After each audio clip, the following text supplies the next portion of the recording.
Hi all, I'm here today to show you a great resource that's available on YouTube. It's the subtitles and closed caption option. Once you start playing your video, you can hit the little CC at the bottom there, and you will see that the speaker's words will come up at the bottom for you to read along with.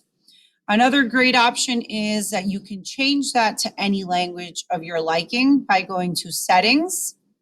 You will click on the subtitles area, and then you will go down to auto translate.